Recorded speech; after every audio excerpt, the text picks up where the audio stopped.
we're going to attack the ribs now. So some people have difficulty sorting the order of the ribs. So what I'm going to do is just show how I do it. Basically, spread them out somewhat, and then you can find your shortest ribs, which are going to be your front ribs. So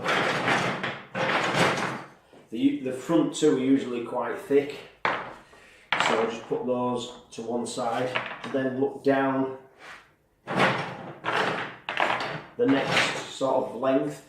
When you check ribs, just check the pairs. If you check not only the length, but also check the actual faces that are going to sit against the spine. And you might find some of the same length, but they're different here or both, and obviously they're not paired. The key thing is to pair these up. So just work your way up. So obviously they're going to be the next two, so I need to find the matching ones for those. When you've got a lot of ribs on the table, obviously it's harder to sort through these. So there you see, matching pair. So I'm looking for the next one to this one now.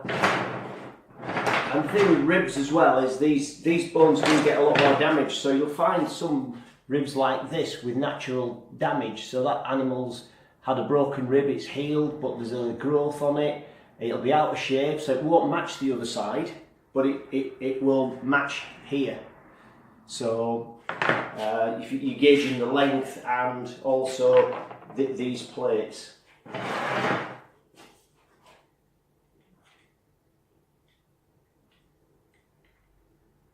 See this one, this side is slightly longer, but they do match up. It's a little bit longer, but they match up as a pair. Sometimes as well, it's easier if you get some of the back ribs, so the smaller ribs. You find that these have not got as big a head at the end that attaches to the spine. So if you take these out of the equation, it makes sorting the other ones out a little bit easier. I mean, you can pair these up as you go along. I usually put the last two ribs to one side, and they're the floating ribs. So they're the back two, and they're the two in front of the back two. Those I don't usually put any wire on for the cartilage, so I usually attach those after I've rebuilt the cartilage. So now I'm looking at the sizes for the next rib. So here we go with the next one. And what you'll see here is the middles are together, and we're just getting this slight difference in length each rib. The middle section's the hardest because the ribs then tend to come back up, so you'll find that the length changes again. So there we have a broken rib, so there's no head on that one, so that one will obviously need not only repairing, but it will be harder to match. So the ribs nearer to the front are usually fatter as well, so they've got more width. So that's another thing to look for when you're trying to pair these up. So that's my next pair. So now I'm looking at the shortest and the fattest, so that's that one. And probably this one. They make a pair, they match there, and they sit nice like that. Same thing applies here. There again, there's another rib that's had a break or a growth against the cartilage. So the end of that one, that might not match in length to the next one. I'm looking at the width of these and the length of the next one. I'm thinking it's going to be that one and that one. They look good to me, and lower those down, and I'm happy with that. Next fattest of these two. They're matching length, and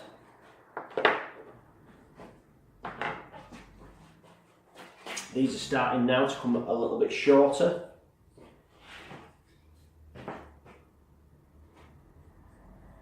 So my next pair,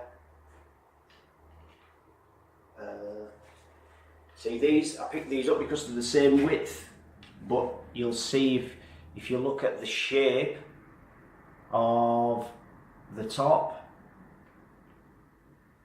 they are different. So that's not a pair. So this is the one with the broken one. So that's the pair on one side. So that goes there and there. You can always readjust these once they're laid out to make your pairs up. That's that broken one I was saying about. It's quite a lot shorter than its matching one. So that's had a piece broken off in life. But if you look at the ends, they match, and those match. So again, it's a pair even though they're not the same length. So it's quite a good animal to choose for the sorting of the ribs on this one. This is the broken one. So the top of this one is broken. That is the other one that matches. So you can only match up the part that's there. So I'm looking now at these little faces here, and if you put these together,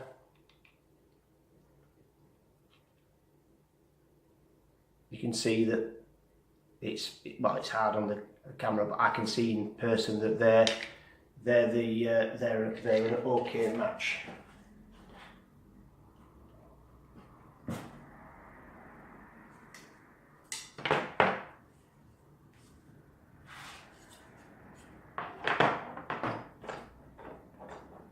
So I've got my ribs now laid out, and looking from the top, it's quite hard because I can't see the screen, but there we go. That's what they look like when they're laid out.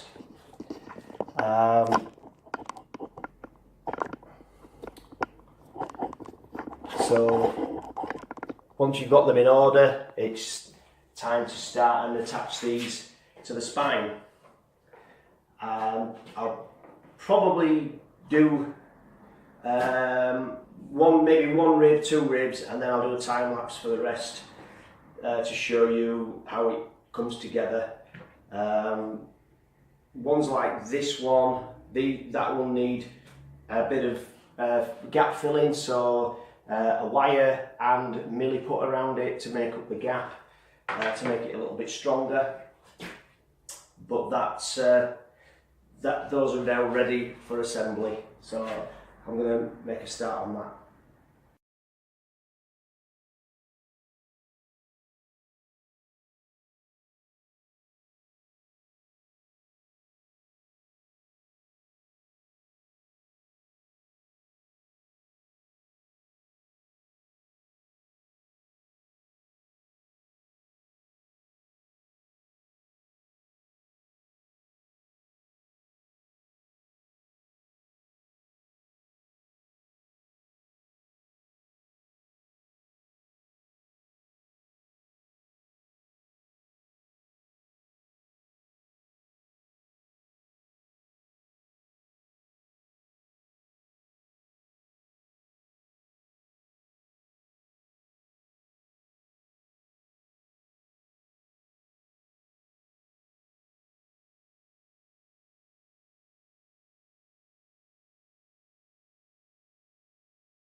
Right, so just to explain what I've been doing on that bit of time lapse.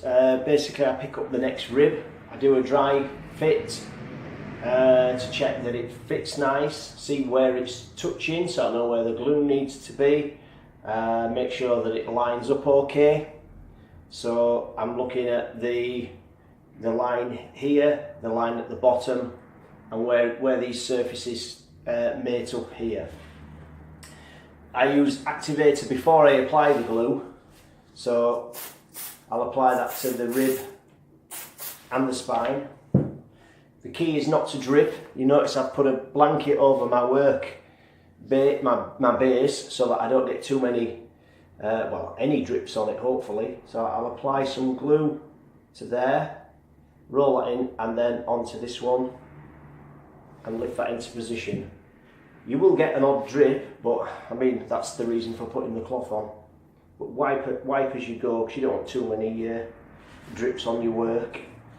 Then hold the rib in position. When you're happy that you've got your rib where you want it, then give it another hit with the activator just to speed up the setting. And now that's held. The little crevices, if you want to add a little bit more glue you can. Again, be careful, make sure it's not dripping underneath. And once that's dry, what I then do is drill and pin. So I'm using steel nails and a fine drill bit. The drill bit is just ever so slightly smaller than the pin, or well, it's about the same size, but you know, the pin needs pushing in. It's not a loose fit. So I'm actually drilling through the back of the rib into the vertebrae, and that will hold everything in position.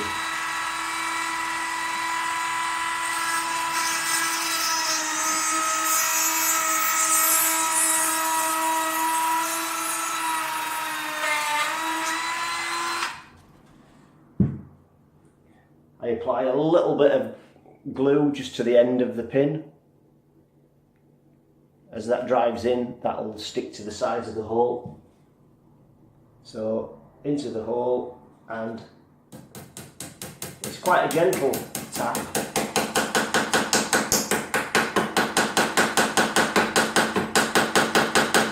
And I'm supporting the spine as I go.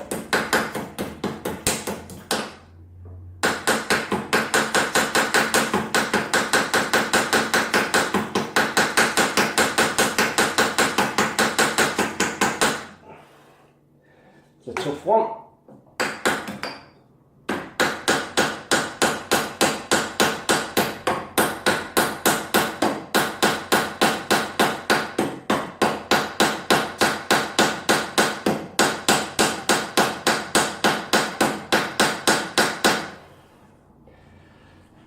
So that's nicely home now.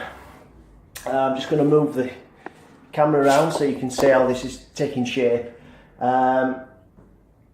Now that's only just gone on, but I can rock the whole skeleton with the bottom of that rib. I can pull it and rotate it. It's pretty strong. So this method I've worked out for myself, and it seems to work best for the bigger animals like this. Obviously with smaller animals they require a lot different treatment to this, so don't go hammering nails into small skeletons. This is a wildebeest, so it's a big animal, and these very old bones are strong, and they will take the hammer of putting a panel pin in. You would never do it on a juvenile, the bones are too soft. But with an old animal like this, it's an ideal and strong method.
Right guys, that's one side of the ribs done. There's 2 more ribs to go on, but I'll put those on after I've done the cartilage reconstruction. So I'm just going to put the other side on now, and then the next video I'll be showing the wiring of the sternum. So I'm just going to crack on with the ribs now. I hope you've found the rib installation informative. Keep subscribed, hit your notifications, and get news when I put a new video on. So hope that's been helpful for you. Don't forget to leave comments if you find it helpful, or if you think there's any way I can improve. I'm filming on my own, so obviously it's hard to get a good angle on something, so it'd be nice to get in and see that. I can't hold a rib and hold a hammer and look at what I'm doing and film at the same time. If I could get a volunteer, that'd be cool, but I'm here on my own, so I just have to make the best of a bad job really, but I hope you still find it helpful. Cheers guys.